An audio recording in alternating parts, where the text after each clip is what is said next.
ঢাকাই সিনেমার একসময় তুমুল জনপ্রিয় জুটি শাকিব খান ও অপু বিশ্বাস। পর্দার বাইরেও তাদের সম্পর্ক নিয়ে বরাবরই ছিল দর্শকের তুমুল আগ্রহ। সম্প্রতি এক সাক্ষাৎকারে নিজের গোপন বিয়ে, গহনা এবং ধর্ম পরিবর্তন নিয়ে খোলামেলা কথা বলেছেন অভিনেত্রী অপু বিশ্বাস। সাক্ষাৎকারে তাকে প্রশ্ন করা হয়েছিল, শাকিব খানের সঙ্গে বিয়েতে তিনি কত ভরি গহনা পরেছিলেন। এমন প্রশ্নের উত্তরে অপু মুচকি হেসে বলেন, কত ভরি সেটা বলা কি খুব দরকার? গোপনে বিয়ে করেছিলাম তো, সুতরাং যতটা পড়ার কথা ছিল ততটা পড়িনি। খুবই ছিমছামভাবে বিয়ে হয়েছিল আমাদের। তিনি আরও যোগ করেন, ভালোবাসাটাই ছিল সেই বিয়ের মূল বিষয়, গহনার চাকচিক্য নয়। বিয়ের পর ধর্ম পরিবর্তন নিয়ে যে গুঞ্জন ছিল সে বিষয়েও মুখ খোলেন অপু। তিনি স্পষ্ট জানান, বিয়ের পরও তিনি হিন্দু ধর্মই পালন করতেন। অপু বলেন, সত্যি বলতে বিয়ের পরও আমি নিজে ভাও নিয়েছিলাম। ক্যামেরার সামনে অনেক মিথ্যা বলেছি ক্যারিয়ারের জন্য।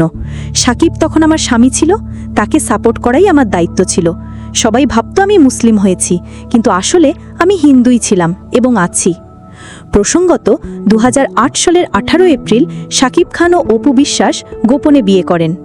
দীর্ঘ 8 বছর পর 2017 সালের 10 এপ্রিল একটি বেসরকারি টিভি চ্যানেলের লাইভ অনুষ্ঠানে সনান আবরাম খান জয়কে নিয়ে হাজির হয়ে বিয়ের খবর প্রকাশে আনেন অপু।